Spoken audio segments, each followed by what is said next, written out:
bersama kita Mama Bercakap. Bersama saya Gladys Manjunta. Saya Vika Rahma.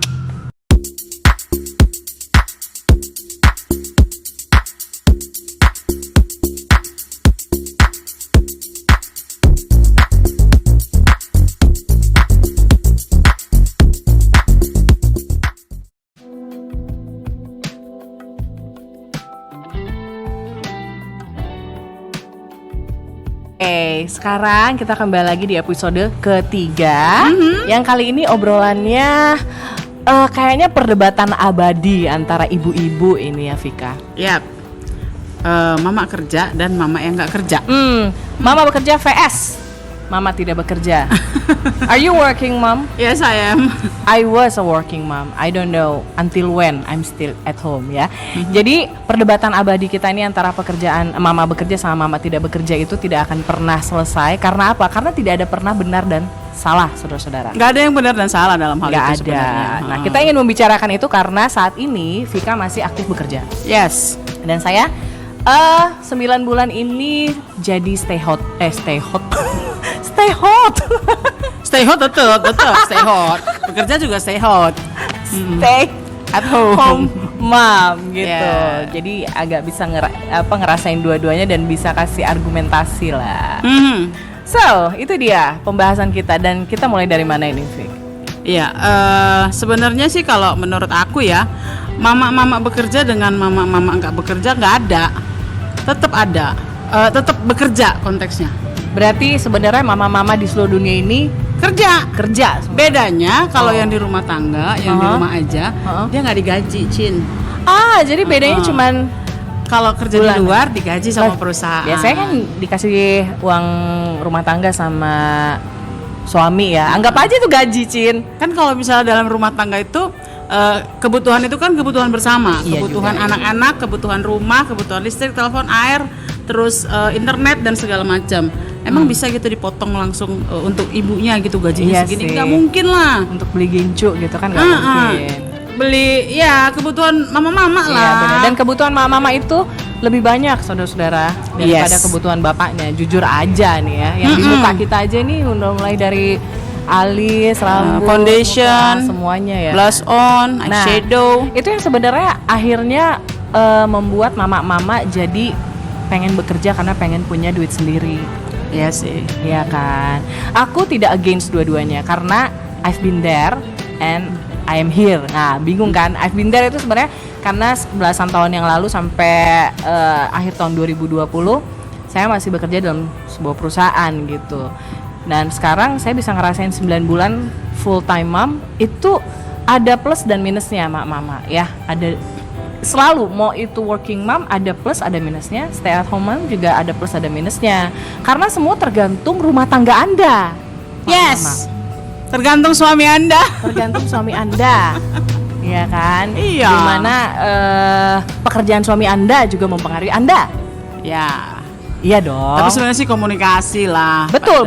Sih. Tapi ya sebagian besar karena kita lihat banyak suami mungkin jujur aja nih banyak yang bilang suami kita juga bukan suami kita maksudnya suami-suami aduh kayaknya nggak mampu nih cuman sendiri. Kalau di zaman sekarang sih katanya gitu.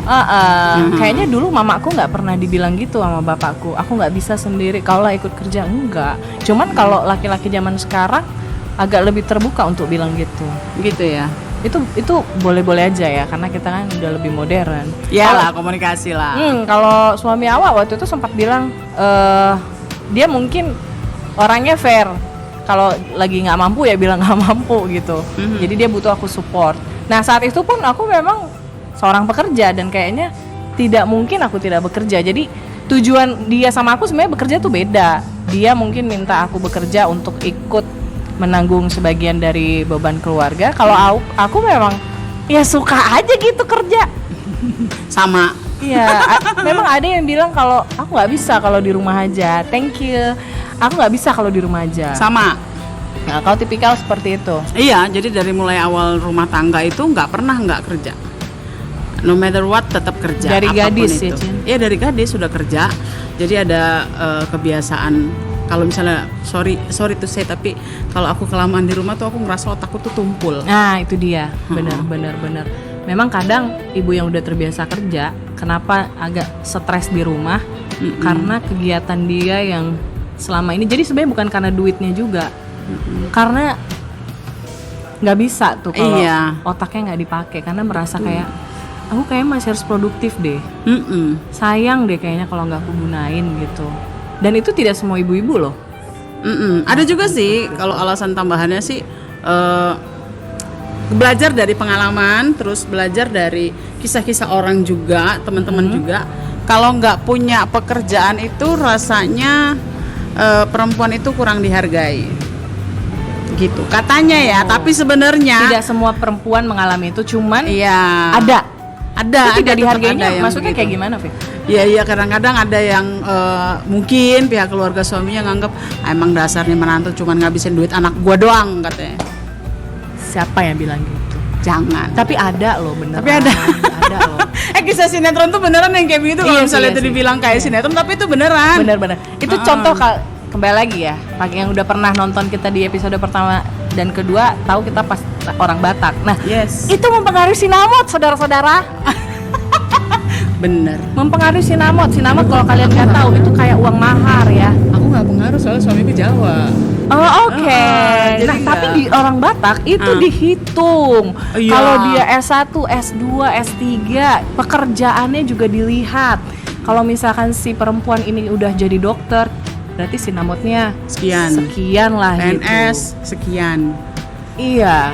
Seolah-olah pekerjaan perempuan tuh benar, jadi kayak dihargai, lebih dihargai. Posisi tawar lah. Posisi tawar. Tapi dalam rumah tangga sih sebenarnya kalau aku sih nganggapnya equal lah antara suami dan istri gitu. Kalau aku bekerja memang spend somethingnya itu kadang-kadang untuk keperluan pribadi, kadang-kadang ya untuk kebutuhan juga anak-anak. Pasti gitu. pasti. Hanya suami yang gaji bulanan sama pengusaha atau entrepreneur itu juga beda loh psikologisnya. Beda. Suamiku itu ada usaha kecil-kecilan kafe seperti yang saat ini kita lagi berada ya di Omerta Coffee. Sedangkan suaminya Vika pegawai. Itu Bang. psikologisnya beda karena psikologis yang pegawai tiap bulan itu ada gajian gitu. Jadi nah yang kalau usaha ini limper itu 5 perak ya gitu. Anggap aja limper pun dihitung karena yang dia dapat dari situ ya apa ya per hari gitu. Harian. Sebenarnya sama aja karena suamiku kan orang bank ya kan, dia ngurusin pengeluaran gitu pemasukan ya. tuh, jadi dia lebih detail. Jadi kalau aku di rumah malah ada ini loh, ada laporan keuangan. Nah ya itu karena lakinya orang bank ya kan. Iya, aku pakai laporan keuangan. Cuma memang beda ininya psikologis dia karena dia tahu dia meraih uang itu tuh benar-benar kayak harian gitu. Hari ini aku dapat 100.000, besok dapat 1 juta. Beda-beda. Sedangkan kalau pegawai pukul rata, mau hari ini kerjanya males, besok kerjanya rajin, ya dia pasti dapatnya segitu. Nah, itu mempengaruhi ke istrinya juga. Aku dapat banget tuh dari suami. Jadi dia ngasihnya tuh kadang beda. Kalau kita kan kadang pengen barang yang mewah atau barang yang bagus banget, tapi untuk masa depan investasi ya. Itu dia jadi berpikir kalau dia dapatnya gini kayaknya nanti dulu deh mah gitu. Sama aja sih gitu ya. Karena kalau aku yang waktu kerja bulanan, aku jadi tahu oh ini apalagi kalau udah nyicil. Nah, itu udah enak.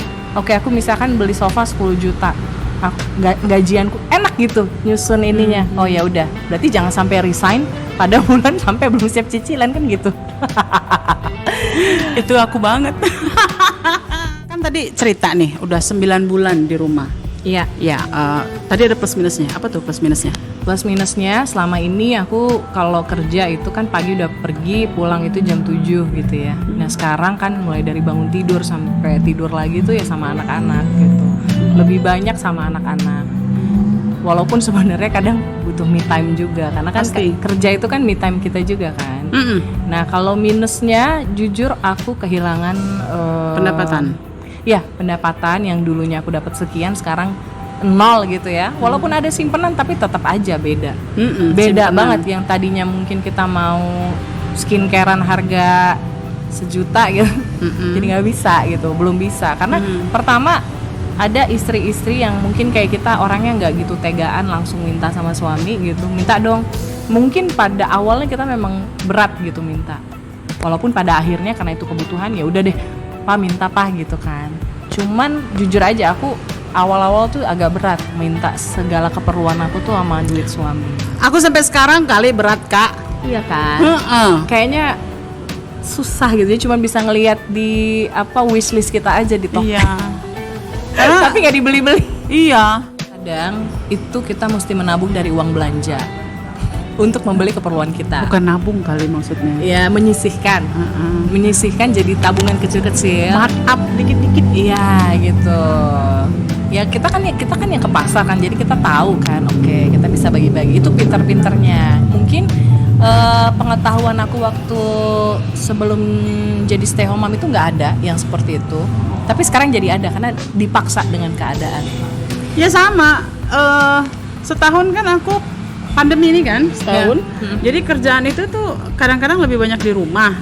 Nah, aku tuh orangnya nggak bisa masak tadinya. Jadi tadinya ya. Terus aku akhirnya jadi rutin masak setiap hari sekarang. Iya. Lihat-lihat YouTube ya. Yes. Kayaknya ya. Membantu banget nih. Sangat. Resep-resep masakan, cemilan anak-anak daripada beli gitu kan. Jadi to be honest, aku malah merasa sangat ini ya, sangat salut dengan ibu-ibu yang bekerja di dalam rumah. Iya, betul. Salut banget aku. Jadi double ini ya, karena sekarang pandemi yang tadinya biasa di luar jadi malah sekarang jadi stay home mom tapi tetap working at home gitu. Iya, tapi working at home itu susah, Kak. Iya, memang sulit karena aku juga ngerasain dengan kita mau serius, kita udah punya ruangan sendiri tetap sulit karena anak-anak kalau udah tahu mamanya di rumah, iya, gitu ya.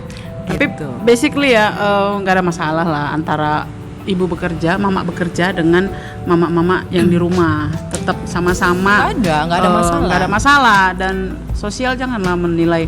Nah, kadang yang mempermasalahkan orang yang mainnya kurang jauh gitu kalau kita bilang. Iya, kurang piknik gitu.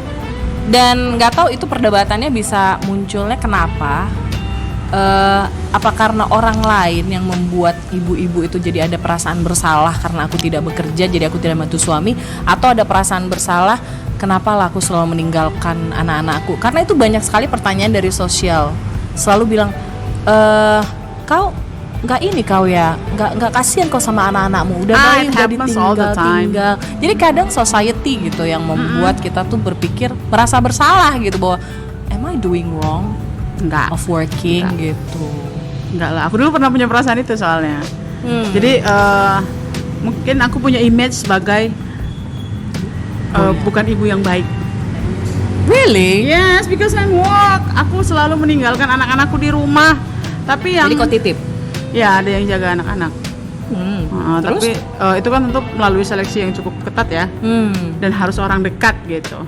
Dan iya, benar-benar. Kalau dulu ada yang nemenin si kakakku yang ikut inilah liatin anak-anak dan yang jaga.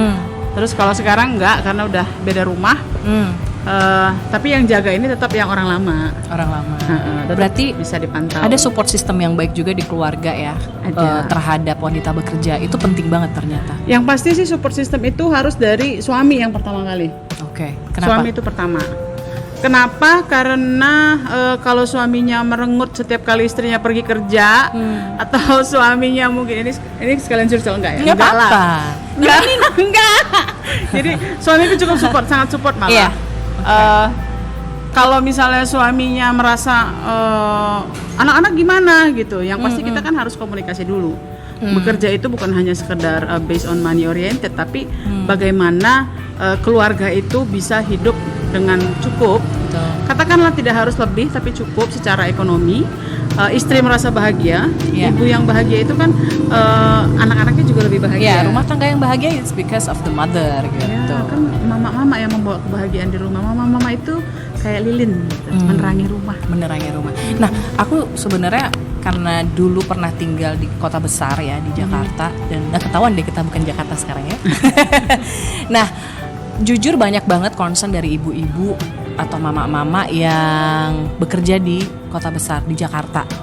Nah, mungkin karena kita bukan di Jakarta ya, kemana-mana deket gitu.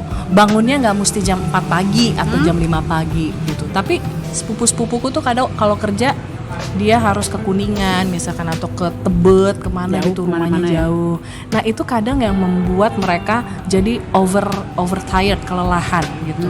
Akhirnya depresi, ya kan? Itu kita masuk ke study case lah ya, ke study case di mana banyak ibu-ibu akhirnya overloaded karena ketika dia kembali ke rumah, faktanya adalah dia masih harus membersihkan rumah, dia harus ini, jadi support system di rumahnya mungkin belum bekerja dengan baik gitu. Terus yang kedua juga ternyata banyak sekali yang miss, misalkan anak-anaknya itu ada yang dititip atau tidak. Kalau di Jakarta itu atau di nggak tahu deh di tempat kita juga ya, di Medan lah kita bilangnya, itu tuh ada apa tempat penitipan anak Oh, ya, baby care atau Ada? kids care gitu. Tapi kan tidak banyak, tidak terlalu banyak lah, dan mungkin harganya juga minimal 2 juta per 2 minggu atau 2 juta per sebulan gitu. Itu beda-beda dan itu tergantung keuangan juga ya kan. Itu sih banyak studi-studi yang aku lihat, mungkin kita tidak terlalu mengalami ya, tapi ibu-ibu atau mama-mama yang ada di Jakarta itu jujur aja banyak mengalami itu, dan akhirnya mengakibatkan anak-anaknya itu ada yang lebih cepat sakit gitu karena tidak terlalu banyak perhatian. Jadi makanya keluarganya, surroundednya ya menjustifikasi bahwa ini kesalahan mamanya gitu, karena mamanya nggak banyak perhatian. Mau mamanya kerja atau nggak kerja, walaupun mamanya ibu rumah tangga full time, tetap aja kalau anaknya sakit emaknya yang disalahin. Ya pasti sih, cuman ya itu Anak justifikasi sakit mama yang orang-orang salah sih ya. Anak nggak naik kelas mama yang salah, anaknya nggak pinter mama yang salah. Terus cari yang ngomong kayak gitu ya. Bukan sekali nanti. Itu tuh sebenarnya stop lah bikin kayak gitu, karena Justifikasi yang nggak bener banget itu. iya itu tuh harus di cut, cut, karena itu akan membuat si ibu semakin depresi dan akan semakin memperburuk keadaan rumah gitu. Makanya kita bilang harusnya support system. Support system itu justru paling penting, gimana suaminya, mamanya atau mertuanya gitu kan. Dan itu akhirnya bisa membuat anak-anaknya bisa bertumbuh dengan baik. Karena menurut aku ya, waktu aku nggak kerja, sama-sama kerja, itu bedanya bukan anakku makin lebih pintar menurut aku. Enggak juga gitu, karena pada saat aku juga cuman punya waktu 1 jam ngajarin anak, tapi itu berkualitas, anak-anak juga tetap akan jadi anak-anak yang berkualitas. Oh iya. Iya kan, jadi please, ini bukan masalah kuantitas mama-mama, masalah kualitas. Di rumah pun kalau kalian kerjanya cuma bergosip ya sama tetangga Nggak gitu penting ya. juga. Benar. Terus atau enggak main handphone aja gitu. Sampai ada banyak ya mama-mama yang terlalu mementingkan dirinya sendiri dan dia full time mom loh, hidupnya enak. Akhirnya anak-anaknya tetap aja gitu. Jadi anak-anak yang tantrum, nggak bisa dia menghadapi anak-anak. Aku paling nggak suka ya ngelihat anak-anak yang nggak bisa dihandle sama minimal mamanya lah. Gitu. Berarti dia nggak cukup cerdas. Apakah itu karena working mom atau tidak working mom? Nggak ngefek ke situ. It's because you learn or not, Yes. Nah, enaknya punya ibu, jadi ibu-ibu milenial mau kerja atau nggak kerja sekarang itu sebenarnya agak sedikit lebih, menurutku lebih Lebih banyak terbantu dengan teknologi. betul. Kalau dulu mama kita enggak sih. Makanya salut banget sama mereka dulu tuh. Salut banget sih. Sangat. Oh, Ma, I love you. Jadi tidak ada perdebatan antara bekerja dan tidak bekerja. Nggak ada. Kalau kamu tidak bekerja, maksudnya di rumah aja gitu ya. Banyak kok yang berbisnis juga. Kalau aku tengok sekarang, Online shop ya. sekarang karena Online teknologi shop. itu tadi ya, itu sangat membantu. Bahkan ada yang punya komunitas misalkan yang skincarean. Banyak. Jadi sangat terbantu. Jadi tidak ada lagi tuh yang namanya justifikasi ya. Tolong. Iya, jangan. Enggak lah, ibu yang rumah tangga full time ngurusin rumah tangga, ngurusin suami, ngurusin anak juga harusnya dihargain juga dong. Ya harus dong. Emangnya kalau kita kerja kita nggak ngurusin suami gitu? Katanya gitu. Itu. Aduh. Ini sebenarnya yang salah mungkin Netizen. Sosialnya terlalu kepo. Dan selalu want to know aja, terus kepo, terus suka teorinya tuh selalu bener, tapi prakteknya juga kurang ngaca. Iya benar. Iya kan? Benar. Nah yang nyebelin tuh di situ, dan akhirnya itu membentuk sebuah opini yang lama dipelihara Iya, gitu. iya. Itu Nah. nggak bener juga. Iya benar. Opini publik yang terlalu lama dibiarkan jadi agenda setting saudara-saudara, yang akhirnya semuanya tuh bisa disetting bahwa ibu-ibu yang bekerja tuh begini, ibu-ibu yang nggak bekerja tuh begini, tuh jadi kayak disetting. Padahal sebenarnya sebenarnya kita harus cut that gitu. Tapi sayangnya ya kak, itu kayak hoax atau fakta gitu loh. Iya. Jadi aku tuh pernah anakku tuh pernah sakit umur 2 bulan, kena virus.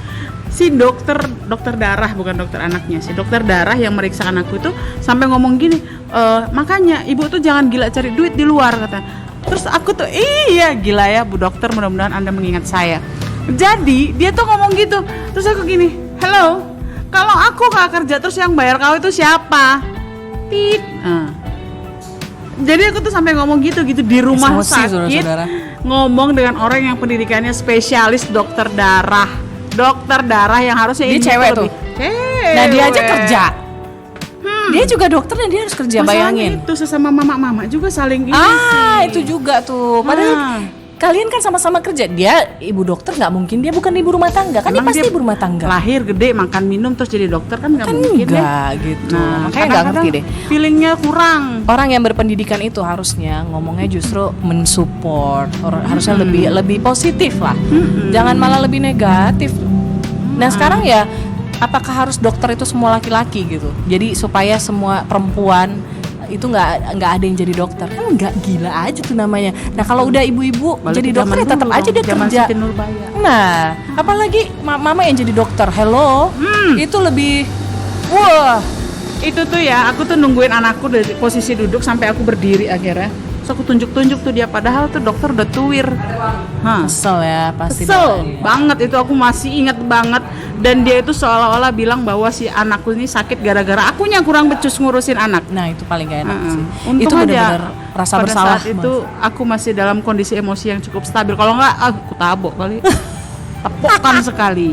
Jangan mak nanti jadi gitu ya? Panjang masalahnya. Oh gitu ya.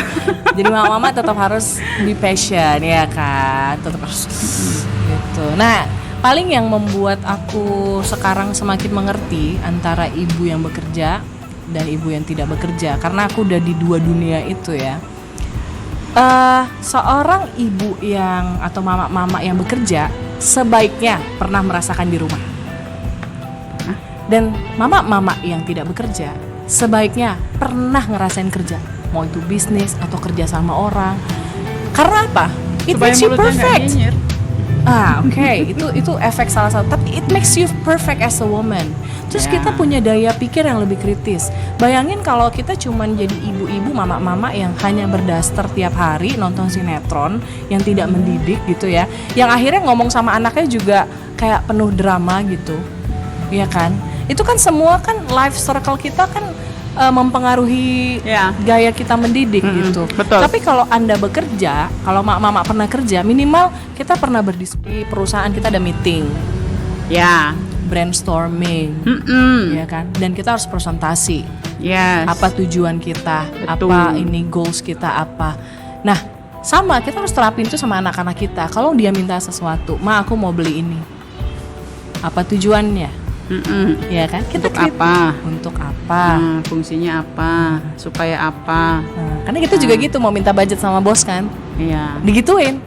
Ini kenapa begini, diomelin dulu bla bla segala macam. Anggap aja itu orang tua di tempat kerja kita ya. Kita pas waktu di rumah kita melihat itu anak-anak kita mempropose kayak gitu. Akhirnya kita bisa tahu, bisa ngerasain the circle kita di atas, di bawah, di atas, di bawah gitu. Karena beda cara orang ibu-ibu ya, jujur aja yang pernah kerja atau yang pendidikannya juga bagus, dia juga bekerjanya juga bagus. Ketika di rumah tuh beda loh cara marah sama anaknya juga asik loh. Diskusi gitu. Iya enggak sih? Kalau aku sih kalau ngomong sama anakku ya berusaha menerapkan bahwa I'm not talking with 5 years old children. Tapi aku berusaha menerapkan yuk kita bicara dari hati ke hati, yuk maunya apa? Kenapa kamu bandel? Kenapa kamu tidak mau menghafal misalnya, atau tidak mau belajar, masalahnya apa? Tidak mau les di sana, masalahnya apa? Terus kamu mau ini tuh gimana target kamu? Kalau kamu dapat ini berarti mama harus kerja lebih keras dan kamu harus belajar lebih keras. Cuman itu aja punish and rewardnya lah. Punish and rewardnya. Nah, jadi ya memang benar-benar diterapin lah. Diterapin, nggak bisa itu karena kita udah kebiasaan ya. Kebiasaan. Dan segala sesuatu itu kita analisis. Betul. Nah, banyak sekali mungkin ibu-ibu kalau misalkan tidak bekerja, analisisnya itu nggak dipakai. Misalkan anak yang ngomong apa, langsung aja dimarahin. Kau sih, apalagi yang ku tengok di Medan ini kalau udah ngomong, kau lah ya, bapak gitu. Aku menurut jujur, kau aja lah kan gitu. iya, aku pakai lo otakmu. Gitu. Padahal sebenarnya anaknya itu butuh waktu untuk menjelaskan sama mamanya. Tapi karena mamanya tidak pernah diajak berdiskusi mungkin di kehidupan dia selama dia tidak pernah berorganisasi, mungkin akhirnya itu nggak kepancing sistem analisis dia. Dan anak-anak itu makanya beda dengan pengajaran di luar negeri. Wah, mereka itu diskusi terus. Ya. Diskusi terus. Aku sih masih berusaha menerapkan hal yang seperti itu sama anak-anakku. Karena suatu saat mereka akan besar. Betul. Dan suatu saat aku akan menjadi full time mom. Yes. Yang artinya aku harus punya self time untuk aku dan anakku. Jadi aku nggak mau jadi mamanya, aku maunya jadi temennya. Benar. Karena nanti remaja itu malah lebih sulit katanya. Iya. Nih ada satu statement yang aku suka dari Vika tadi. Pada akhirnya guys, ya mama yang bekerja akan jadi full time mom. Yes. Gitu. Karena nggak akan pernah kita bekerja terus menerus ya gak sih? Iya. Akan ada kita di rumah dan itu waktu yang benar-benar penting banget.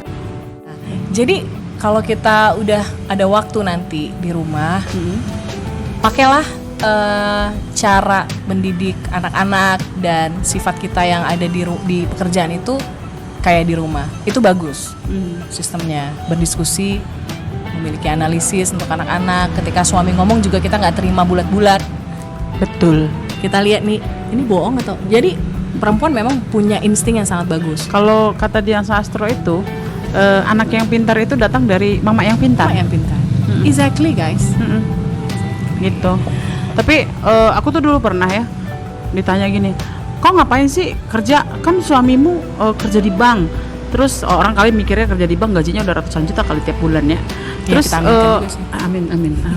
Terus kayaknya tuh aku ditekan tuh kayak bilang, udahlah di rumah aja lah ngurusin anak lah gitu kan. Bukannya aku ngerasa bahwa ngurusin anak tuh nggak penting, justru penting gitu. Tapi persoalannya aku juga ingin sesuatu dong, pencapaian sesuatu. Aku bilang gini, siapa sih yang nggak seneng? Perempuan mana yang nggak suka duduk di rumah seminggu sekali bisa spa, ya minimal seminggu sekali, terus perawatan, nonton aja, masak, tidur gitu, punya pembantu gitu. Siapa sih yang nggak seneng gitu? Siapa sih? Tapi untuk mencapai ke titik itu kan tidak semudah membalikan telapak tangan. Betul. Dan semua orang punya privilege Jangan itu. nyinyir lah. Ya, setiap orang punya struggle yang berbeda-beda dan setiap orang pengen ada pencapaian yang berbeda-beda. So kita banyak banget diskusi kita ini nggak akan selesai ya, karena kalau mau curcol atau mungkin sharing pengalaman bagaimana menjadi mama-mama yang bekerja dan mama-mama yang di rumah aja. Nah, boleh nih di komen di bawah. Di kolom komen boleh. Cerita aja sama kita, siapa tahu itu bisa nanti jadi bahan perenungan kita berdua dan mungkin kita bisa kasih solusi mama-mama. juga. Iya, siapa tahu ya kan. So, mama-mama yang bekerja dan tidak bekerja jangan lagi saling ini ya. Jangan berantem dan juga tutup kuping kalau misalnya ada yang ngomong bekerja itu jelek atau yang stay at home itu jelek. Enggak, kalian doing great job, we are doing a great job. Dan anak-anak kita juga tumbuh besar dengan baik, ya kan? Jadi kita benar-benar bersyukur semua itu dan harus saling komunikasi dengan suami itu aja. Itu dia. Oke, see you on next episode. Jangan lupa untuk selalu pantengin channel kita Mama-Mama Bercakap dan we love you guys. Love you too. Dah.